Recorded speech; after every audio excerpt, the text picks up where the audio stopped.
आज जिस विषय पर हम परमेश्वर के वचनों से चर्चा करेंगे वो विषय है साहस का विषय। यहोशू की पुस्तक उसका पहला अध्याय, और उसी में से हम कुछ बातों को देखेंगे और भी बहुत सी बातें हम देखेंगे। साहस का जो विरोधार्थी शब्द है वो है भय। हम में से कोई भी ऐसा नहीं जो कभी ना कभी कहीं ना कहीं भय से ना गुजरा हो। जिंदगी में बहुत सी परिस्थितियां आती हैं जो हमारी जिंदगी में भय लाती हैं, और संभव है कि आज भी हमारी जिंदगी में हमारे मन में बहुत से भय हो, बहुत से प्रश्न चिन्ह हो, बहुत से अनुत्तरित प्रश्न हो। भय खतरनाक हो सकता है। भय किसी व्यक्ति के जीवन को तोड़ सकता है, किसी समाज को भयभीत कर सकता है, यहां तक कि किसी भी देश को आतंकित कर सकता है। भय का दूरगामी प्रभाव पड़ता है। जब हमारी जिंदगियों में भय आता है तो मानो हम एक दोराहे पर खड़े होते हैं। या तो यह भय हमको तोड़ सकता है, और या तो यह भय चुनौती की स्थिति के रूप में यदि हम स्वीकारें तो हमारी जिंदगी में एक नया जुनून भर सकता है। यह भय हमको बुझा सकता है, और यह भय है जो हमारी गवाही को सशक्त कर सकता है, बुलंद कर सकता है। यह भय है जो हमारी जिंदगी को अंधकार से भर सकता है, और यह भय है जो हमारी जिंदगी में नया सवेरा ला सकता है। बात जो है वो ये कि यह हम पर निर्भर करता है, यह हमारे निर्णय पर निर्भर करता है, यह हमारी प्रतिक्रिया और हमारी मानसिकता पर निर्भर करता है कि भय हमें किस दिशा में ले जाएगा। आज हमारे चारों तरफ, आज हमारे देश में, आज सारे संसार में भय का वातावरण है। सारे संसार में भय का वातावरण है, और भय का वातावरण कुछ ऐसा है कि विश्व युद्ध की स्थिति भी बन सकती है। बहुत से झूठे भविष्यवक्ता भी खड़े हुए हैं। राज्य राज्य पर और देश देश पर चढ़ाई कर रहा है। यह हमारे ऊपर निर्भर है, यह मेरे और आपके ऊपर निर्भर है। यह हमारा व्यक्तिगत निर्णय है कि हम भय से आतंकित होते हैं या भय से हम चुनौतियों से भरकर, जुनून से भरकर परमेश्वर की गवाही को बुलंद करते हैं। हम भयभीत होकर जीना चाहते हैं या साहस से भरा जीवन जीना चाहते हैं। यह मेरे और आपके ऊपर यह बात निर्भय करती है। वचन में बार बार आया है, मैं गिनती नहीं बता सकता, परंतु वचन में बार बार आया है, मत डरो, मत डरो, मत डरो। यदि हमें निश्चितता है कि प्रभु यीशु मसीह हमारे हृदय में है, यदि हमें इस बात की निश्चितता है कि पवित्र आत्मा हमारे मनों में है, और हमें इस बात की निश्चितता है कि हमारा परमेश्वर जीवित है, जो आगे से आगे अपने विश्वासियों के लिए, अपने लोगों के लिए मार्ग तैयार करता है, अगर इस बात की निश्चितता हमारे जीवन में है तो फिर हमारी जिंदगियों में भय नहीं होना चाहिए। ये जिंदगी में भय की स्थिति, ये जिंदगी में डर के, घबरा के, अनिश्चितता के भय की स्थिति, अनिश्चित भविष्य के भय की स्थिति हमारे जीवन में होना नहीं चाहिए।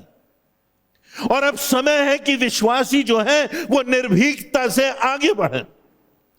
अब समय है कि विश्वासी जो है वो दृढ़ हो जाए, अपनी कमर कस ले, और जितनी भी समस्याएं आती हैं उनमें खड़े होकर बुलंदी के साथ प्रभु यीशु मसीह की गवाही दें। तो परमेश्वर का वचन हमको इस बात के लिए हमको बताता है कि हम किस प्रकार से साहसी बने, किस प्रकार से निर्भीकता का जीवन जिए, किस प्रकार से इन चुनौतियों का सामना करें। परमेश्वर का वचन हमें बड़ी स्पष्टता से बताता।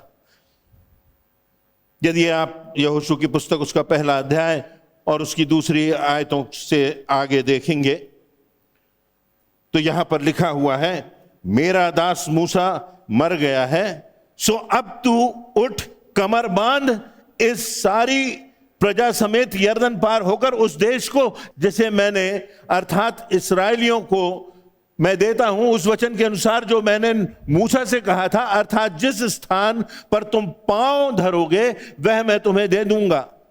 जंगल और लेबनोन से होकर परात महानद तक और सूर्यास्त की ओर महासमुद्र तक हित्तियों का सारा देश तुम्हारा भाग ठहरेगा। तेरे जीवन भर कोई तेरे सामने ना ठहरेगा। जैसे मैं मूसा के संग रहा वैसे ही तेरे संग रहूंगा, और ना तो मैं तुझे धोखा दूंगा और ना मैं तुझे छोड़ूंगा। इसलिए हियाव बांध, दृढ़ हो जा, क्योंकि जिस देश की शपथ मैंने इन लोगों के पूर्वजों से खाई थी उनका अधिकारी तू इन्हें करेगा। इतना हो कि तू हियाव बांधकर और बहुत दृढ़ होकर व्यवस्था जो मेरे दास मूसा ने तुझे दी है उसके अनुसार करने की चौकसी करना, और ना तो उससे दाहिने मुड़ना ना बाएं। तब जहां जहां तू जाएगा वहां तेरा काम सफल होगा। व्यवस्था की यह पुस्तक तेरे चित्त से कभी ना उतरने पाए। इसमें दिन रात ध्यान किए रहना, इसलिए कि जो कुछ उसमें लिखा है उसके अनुसार करने की चौकसी करे, क्योंकि ऐसा ही करने से तेरे सब काम सफल होंगे और तू प्रभावशाली होगा। 9वीं आयत, क्या मैंने तुझे आज्ञा नहीं दी? हियाव बांधकर दृढ़ हो जा, भय ना खा और तेरा मन कच्चा ना हो, क्योंकि जहां जहां तू जाएगा वहां तेरा परमेश्वर यहोवा तेरे संग संग रहेगा। बार बार लिखा हुआ है कि तू भय ना खा, दृढ़ हो जा, तेरा मन कच्चा ना हो। क्यों? क्योंकि तेरा परमेश्वर यहोवा तेरे संग रहेगा। क्या इस बात की हमें निश्चितता है? जो प्रतिज्ञा परमेश्वर ने यहोशू से की थी, जो प्रतिज्ञा परमेश्वर ने मूसा से की थी, वो प्रतिज्ञा परमेश्वर मुझसे और आपसे आज कर रहा है। दृढ़ हो जा, भय ना खा, तेरा मन कच्चा ना हो।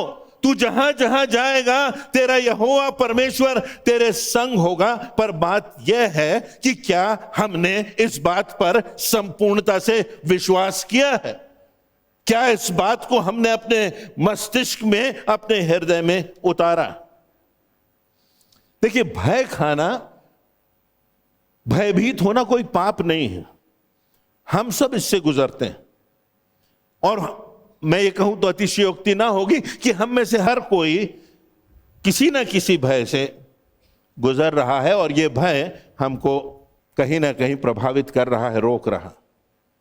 बात यह होती है कि भय को किस सीमा तक हम अपनी जिंदगी में प्रभावित करने का अवसर देते हैं। भय हमारे साथ जिंदा नहीं रहना चाहिए। भय का संपूर्ण समापन कहीं ना कहीं होना चाहिए, और दृढ़ विश्वास के साथ यह प्रतिज्ञा होना चाहिए कि अब हम निर्भीकता का और दृढ़ता का जीवन जिएंगे। भय हमारे जीवन को उद्देश्यहीन ना बनाए, इस बात का हमें ध्यान रखना चाहिए। भय हमारे जीवनों को परमेश्वर की योजना पूरा करने से ना रोके। परमेश्वर ने जो योजना हमारी जिंदगियों के लिए दी है कि हम बढ़ें, आगे बढ़ें, उसको विकसित करें, उसकी सेवा में खर्च करें, उससे गवाही हो, भय उन बातों को ना रोके। साहस की परिभाषा कुछ इस प्रकार से की जा सकती है। साहस मन और हृदय की वह भावना है जो हमारे जीवन की विषमताओं, अवरोधों और चुनौतियों से गुजरने की प्रेरणा और सामर्थ्य हमें देता है। खतरों के बावजूद दृढ़ और स्थिर बनाए रखता है, और शैतान के प्रहारों के बावजूद मजबूत और बुलंदी का जीवन हमको देता। यह साहस। विषमताएं आएंगी, अप्रत्याशित होगा, अवरोध आएंगे, चुनौतियां आएंगी, परंतु इनके बावजूद, इनके होते हुए भी दृढ़ बने रहना, इनके बावजूद भी क्रूस उठाकर चलते रहना, गतिमान बने रहना, शैतान के प्रहारों के बावजूद भी आगे बढ़ते जाना। और इसीलिए यहोशू उसका पहले अध्याय की 8वीं आयत में लिखा हुआ है, परमेश्वर के वचन पर दृढ़ बने रहना। परमेश्वर के वचन पर दृढ़ बने रहने का अर्थ यह नहीं है कि हमने परमेश्वर का वचन पढ़ लिया, हमने रोज बाइबल पढ़ ली, परंतु परमेश्वर के वचन को अपनी जिंदगी में जीवंत बनाना, परमेश्वर के वचन को सुनना, समझना और उसके अनुसार जीवन जीना, यही हमारी सामर्थ्य है। और इसीलिए कहा गया दिन रात तो संभव नहीं है व्यवहारिक रूप से कि हम दिन भर भी जागें और रात भर भी जागें और दिन में भी परमेश्वर के वचन को पढ़ते रहें और रात में, यह मतलब नहीं है। उसका अर्थ यह है कि जिंदगी के हर समय, चाहे जिंदगी में उजाला हो, चाहे जिंदगी में अंधेरा हो, चाहे जिंदगी में सवेरा हो, चाहे जिंदगी में अंधकार हो, चाहे जिंदगी में धुंधलका छाया हो, चाहे जिंदगी में कोहरा हो, चाहे जिंदगी में प्रश्नों का उत्तर ना मिले, परंतु वो वचन हमारी जिंदगी का आधार और हमारी दिनचर्या का भाग बन जाए। और इसीलिए कहता है वचन पर ध्यान करते रहना। वचन में हर एक बात के निर्देश हैं, हर एक परिस्थितियों से गुजरने की बात। वो कह रहा है वचन पर ध्यान देना, क्योंकि इसी वचन में जीवन है। यही वचन था जो परमेश्वर के साथ था। ये वचन, ये प्रभु यीशु मसीह, इसी में जीना है, इसी में दृढ़ता है, इसी में साहस है, इसी में प्रेरणा है, इसी में शक्ति है, इसी में दमखम है, इसी में शैतान के वारों को ध्वस्त करने की क्षमता है। यह वचन है, यह प्रभु यीशु मसीह की सामर्थ है, अगर वो प्रभु यीशु मसीह हमारे दिल में बना हुआ। नहीं तो विश्वासी कहलाने का हमें कोई हक नहीं। यहां पर एक बात और देखने को मिलती, दूसरी आयत में वो कहता है, मूसा की बात करता, जैसे मूसा के साथ साथ मैं रहा, मैं तेरे साथ साथ रहूंगा। वो अतीत को याद दिलाता है, वो अतीत को याद दिलाता। मूसा की मृत्यु हो गई और वो कहता है देखो मैंने तुझे यहां तक पहुंचाया। हम अपनी जिंदगी में देखें, हर एक की जिंदगी की एक कहानी होती है और वो कहानी पीड़ाओं से भरी है, वो कहानी खुशियों से भरी है, वो कहानी उजालों से भरी है, वो कहानी अंधेरों से भरी है, वो कहानी सुबहों से भरी है, वो कहानी क्षितिज पर उभरे हुए रंगों से भरी है, वो कहानी कलवरी के क्रूस को ले जाते हुए उस गलगथा की यात्रा से भरी है। परंतु हम एक बात जो विश्वासी हैं कह सकते हैं कि जब परमेश्वर ने हमको यहां तक पहुंचाया है तो परमेश्वर हमें छोड़ेगा नहीं। जब उसने हमें बीमारी से चंगाई दी, निराशा में हमको प्रेरणा दी है, त्रासदियों में उसने हमको संभाला है, संघर्ष में विरोधियों के, शैतान के, अंधकार की शक्तियों के बावजूद हमको और हमारे पुरखाओं को बढ़ने की सामर्थ्य दी है। तो प्रश्न इस बात का नहीं कि क्या परमेश्वर हमारे साथ है, उससे भी बड़ा प्रश्न है कि क्या हम परमेश्वर के साथ हैं। क्योंकि यदि हम वचन में बने हुए हैं, यदि प्रभु यीशु मसीह हमारे दिलों में जीवित है, तो हम परमेश्वर के साथ साथ हैं। काश इब्रानियों का 13वां अध्याय और उसकी 5वीं आयत आज हमारे दिलों पर लिख जाए, हमारे घर की दीवारों पर लिख जाए, हमारे कार्यालय के दरवाजों पर लिख जाए, जहां लिखा हुआ है। खासकर उसका दूसरा भाग पर गौर कीजिए, इब्रानियों 13:5, और तुम्हारा स्वभाव लोभ रहित हो और जो तुम्हारे पास है उसी पर संतोष करो, क्योंकि उसने आप ही कहा है, मैं तुझे कभी ना छोड़ूंगा और ना कभी तुझे त्यागूंगा। इसलिए हम बेधड़क होकर कहते हैं कि प्रभु मेरा सहायक है, मैं ना डरूंगा, मनुष्य मेरा क्या कर लेगा। ध्यान दीजिए, वो कह रहा है कि हम तो बेधड़क होकर कहते हैं कि प्रभु मेरा सहायक है। क्या वो बेधड़क होकर हम कह रहे हैं? क्या वो निर्भीकता, क्या वो सशक्तता, क्या वो बुलंदी हम में दिखाई दे रही है? कि प्रभु मेरा सहायक है, वो मेरे साथ साथ है, वो मेरा दृढ़गण है, वो मेरी चट्टान है, वो मेरा शरण स्थान है, वो मेरा बल है। जब मैं निर्बल होता हूं तो उसकी सामर्थ मुझ पर प्रकट होती है। इसलिए जब प्रभु ने कहा मैं तुझे कभी ना त्यागूंगा, कभी ना छोड़ूंगा, तो क्या हम बेधड़क होकर, ये बेधड़क होकर शब्द आया, क्या वो बेधड़क होना, क्या वो दमदार होना, क्या वो दमखम होना हमारी जिंदगी में, हमारी मसीहत में, हमारे विश्वास में दिखाई देता है कि जो आएगा देखा जाएगा, प्रभु हमारे साथ है, उसकी प्रतिज्ञाएं हमारे साथ है, आगे आगे वो मार्ग बनाने वाला है। और जिसने प्रभु के मार्ग में अवरोध पैदा किया, प्रभु का मार्ग वो कभी रोक नहीं सकेगा। कभी अवरोध पैदा करने वाला वो स्वयं ध्वस्त हो जाएगा। तो क्या ये हमारे दिल पर लिखा है? क्या इसको हम सच्चाई से मानते हैं? कुछ संदर्भों को देख लेते हैं शीघ्रता से। भजन संहिता 23:4, यह हमारा विश्वास है, यह परमेश्वर आज हमसे कह रहा है। भजन संहिता 23:4, मैं घोर अंधकार से भरी हुई तराई से होकर चलूं तो अभी हानि से ना डरूंगा, क्योंकि तू मेरे साथ रहता है।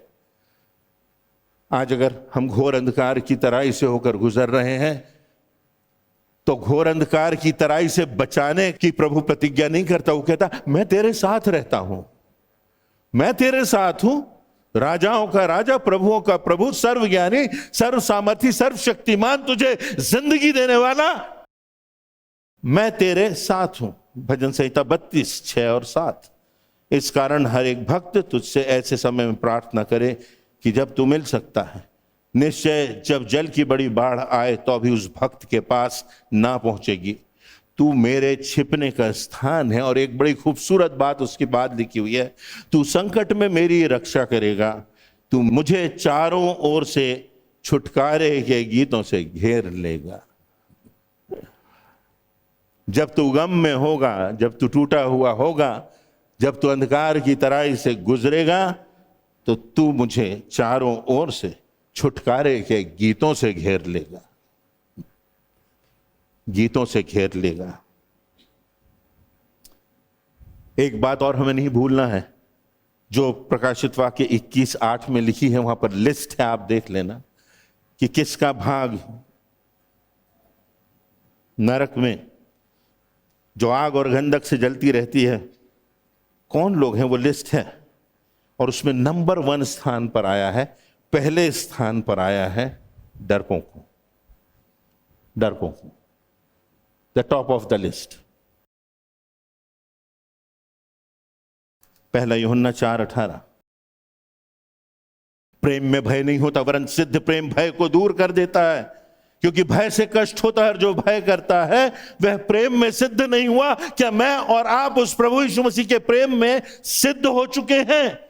क्या उस प्रभु यीशु मसीह के प्यार को हमने पहचाना है? अगर पहचाना है उस प्रभु के प्यार को, जिसने अपनी हथेलियों पर खोदकर हमारा चित्र बनाया है और हमारी शहरपनाह उसकी आंखों के सामने हर पल बनी रहती है, वो सिद्ध प्रेम जो उसने हमसे किया है, वो भय को दूर करता है, क्योंकि प्रेम जहां होता है वहां भय नहीं होता। और नीति वचन 24:10 में एक बहुत प्रमुख बात लिखी है, वो ये कि यदि तू विपत्ति के समय अपना साहस छोड़ दे तो तेरी शक्ति बहुत कम है। तो पहली बात जो हमने देखी वो ये कि परमेश्वर की उपस्थिति की निश्चितता, परमेश्वर की उपस्थिति की निश्चितता, जो बातें मैंने अभी आपसे कही। हमारा टेस्ट हो रहा है विपत्ति के समय। यदि हमने साहस छोड़ दिया, यदि हम घबरा गए, डर गए, विचलित हो गए, भयभीत हो गए, तो तेरी शक्ति बहुत कम, तेरा विश्वास बहुत कम, तेरा प्रेम, तूने मेरे प्रेम को नहीं समझा। तो साहस जो है वो परमेश्वर की उपस्थिति की निश्चितता हमें देता है। यशायाह 41:10, मत डर क्योंकि मैं तेरे संग हूं, इधर उधर मत ताक क्योंकि मैं तेरा परमेश्वर हूं, मैं तुझे दृढ़ करूंगा, तेरी सहायता करूंगा और अपने धर्म में दाहिने हाथ से तुझे संभाले रहूंगा। कब? जब तू मेरा होगा और जब मैं तेरा परमेश्वर होऊंगा, तब मैं तेरे संग रहूंगा। यशायाह नबी की पुस्तक, उसका 43वां अध्याय, उसकी 2 और 3 आयत, जब तू जल से होकर जाए तो मैं तेरे संग रहूंगा, जब नदियों में से होकर चले तो वे तुझे डुबा ना सकेंगी, जब आग में से चले तो तुझे आंच न लगेगी और उसकी लौ तुझे न जला सकेगी, क्योंकि मैं यहोवा परमेश्वर, इस्राएल का पवित्र, मैं तेरा उद्धार करता हूं। ये परमेश्वर की दृढ़ प्रतिज्ञाएं हैं, सीधी सीधी स्पष्ट प्रतिज्ञाएं हैं। एक अनपढ़ व्यक्ति भी इनको समझ सकता है। पर क्या इन बातों को हमने ग्रहण किया है? क्या ये बातें हमारे हृदय में उतरी हैं? क्या हम वास्तव में मसीह हैं? मत्ती पर आ जाए तो मत्ती 1:23 में लिखा है, देख कुंवारी गर्भवती होगी और पुत्र जनेगी और उसका नाम इम्मानुएल रखा जाएगा, जिसका अर्थ है कि परमेश्वर हमारे साथ। अगर प्रभु यीशु मसीह को हमने ग्रहण कर लिया है तो रिपीट कीजिए अपनी जिंदगियों में, परमेश्वर हमारे साथ, क्योंकि प्रभु हमारे हृदय में जीवित है। उस प्रभु का हाथ हमने थामा, वो प्रभु हमारे साथ है, परमेश्वर हमारे साथ। उसका अर्थ ही वही है। क्या हमारे मसीह जीवन से, हमारे मसीहियत से, हमारे जीवन के उदाहरण से, हमारी बातचीत से वो दमदारी दिखाई देती है कि परमेश्वर हमारे साथ? तो साहस तभी होगा हमारी जिंदगियों में जो परमेश्वर चाहता है, जब परमेश्वर हमारे साथ। दूसरी बात, साहस से पहला मैंने कहा परमेश्वर की उपस्थिति की निश्चितता। दूसरी बात, साहस से परमेश्वर की गवाही की निश्चितता। परमेश्वर की गवाही की निश्चितता। प्रभु यीशु मसीह ने जो अपनी अंतिम आज्ञा दी, मत्ती 28:16 से 20 में जिसका जिक्र है, जाओ जाके सारे संसार में सब जातियों के लोगों को चेला बनाओ, उन्हें पिता पुत्र और पवित्र आत्मा के नाम से बपतिस्मा दो और उन्हें वे सारी बातें मानना सिखाओ जो मैंने तुम्हें सिखाई हैं, और तब जगत के अंत तक मैं तुम्हारे साथ हूं। जगत के अंत तक मैं तुम्हारे साथ हूं। एक जीवित उदाहरण देख लीजिए, प्रेरितों के काम 4:18 से 20। यह है गवाही मसीह। यह क्या हमारे जीवनों में सच? प्रेरितों के काम 4:18 से 20। तब उन्होंने बुलाया और चितौनी देकर कहा, यीशु के नाम से कुछ भी ना बोलना और ना सिखलाना। परंतु पतरस और यूहन्ना ने उनको उत्तर दिया। पतरस और यूहन्ना से कहा गया कि अब प्रभु के बारे में कुछ बोलना नहीं, बात मत करना, यीशु मसीह गवाही मत देना, लोगों को प्रभु के बारे में मत बताना। उन्होंने कहा तुम ही न्याय करो। पतरस और यूहन्ना ने कहा कि क्या परमेश्वर के निकट भला है कि हम परमेश्वर से बढ़कर तुम्हारी बात माने? क्योंकि यह तो हमसे हो नहीं सकता कि जो हमने देखा और सुना है वह ना कहें। It is impossible. यह संभव नहीं है कि जो हमने देखा है, जो हमने सुना है, उसकी हम गवाही ना दें। क्या तुम्हारी बात परमेश्वर की बात से बड़ी है? कितनी बार हमारी जिंदगियों में लोगों की बात, अधिकारियों की बात, शहंशाहों की बात, बादशाहों की बात, सेनापतियों की बात परमेश्वर से मानो बड़ी हो गई हो। क्या तुम्हारी बात परमेश्वर की बात से बड़ी है?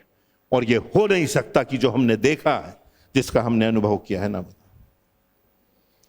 यह गवाही, साहस की गवाही का परिणाम, साहस की गवाही का परिणाम। तीसरी और अंतिम बात,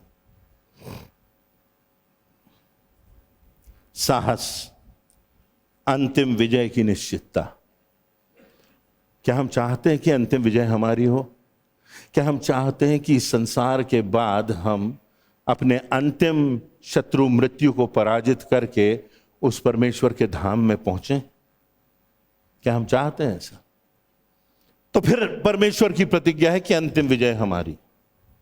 व्यवस्था विवरण उसका 20वां अध्याय और उसकी 4थी आयत में लिखा है, क्योंकि तुम्हारा परमेश्वर यहोवा तुम्हारे शत्रुओं से युद्ध करने और तुम्हें बचाने के लिए तुम्हारे संग चलता है। हम समस्या से गुजर रहे हैं, परमेश्वर यहोवा हमारे साथ है। हम पर आक्रमण हो रहे हैं, परमेश्वर यहोवा हमारे साथ है। हमारे शत्रु हम पर अटैक कर रहे हैं, परमेश्वर यहोवा हमारे साथ है। और किस लिए है? तुम्हें बचाने के लिए, तुम्हें बचाने के लिए तुम्हारे संग चलता है।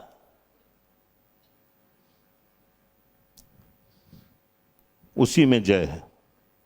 पहला कुरिन्थियों उसका 15वां अध्याय और उसकी 57वीं आयत।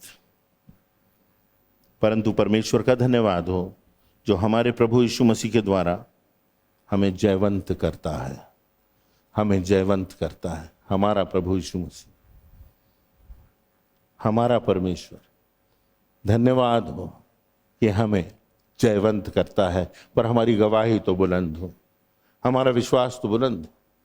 ये तो मेरे और आप पे है कि हम डर के जीना चाहते हैं कि साहस से जीना चाहते। साहस से जिएंगे तो लोग एक भिन्नता देखेंगे और हम कहेंगे हाँ, हमारा प्रभु तुमको जीवन देने वाला, मुझको जीवन देने वाला, सृष्टि का रचने वाला मेरे दिल में रहता है, मेरे संग संग चलता है, मेरे आगे मार्ग तैयार करता है, मेरे शत्रुओं को ध्वस्त करता है, शत्रुओं के घरों को घूरों में बदल देता है, जो पहाड़ों को ध्वस्त करता है, समतल करता है, जो सिंहों के मुखों को बंद करता है, जो समुद्र को 2 भागों में बांट सकता है, वो मेरा परमेश्वर यहोवा मेरे दिल में रहता है। मैं किससे डरूं, किसका भय खाऊं? अंतिम आयत रोमियो 8 37 से 39। परंतु इन सब बातों से हम उसके द्वारा जिसने हमसे प्रेम किया है जयवंत से भी बढ़कर हैं। We are more than victorious. क्यों? क्योंकि हमारी विजय, ये विजय स्वर्ग में दाखिल की गई है। ये विजय स्वर्गीय शक्ति से हमको मिली है। और तब वो कहता है अपने विश्वास की बुलंद दमदार गवाही देते हुए, क्योंकि मैं निश्चय, अंडरलाइन द वर्ड निश्चय, निश्चय, इसमें कहीं कोई शंका नहीं, कहीं कोई आशंका नहीं, क्योंकि मैं निश्चय जानता हूं कि ना मृत्यु, ना जीवन, ना स्वर्गदूत, ना प्रधानताएं, ना वर्तमान, ना भविष्य, ना सामर्थ, ना ऊंचाई, ना गहराई और ना कोई सृष्टि हमें परमेश्वर के प्रेम से जो हमारे प्रभु यीशु में है अलग कर सकेगी। क्या उस प्रभु यीशु मसीह के प्रेम को कोई बात है जो हमसे अलग कर रही है? या उस प्रभु यीशु मसीह की उपस्थिति हमारे दिलों में है, हमें निश्चितता है कि वो हमारे जीवनों में उपस्थित है, हमें निश्चितता है कि उसकी उपस्थिति से हम बुलंदी से आगे बढ़ेंगे और उसकी गवाही होगी, और हमें निश्चितता है कि अंतिम विजय उसी की होगी जिसके हृदय में प्रभु यीशु मसीह का प्रेम है, प्रभु यीशु मसीह का निवास है, और जिसके आत्मा में प्रभु यीशु मसीह के रक्त की मोहर लगी।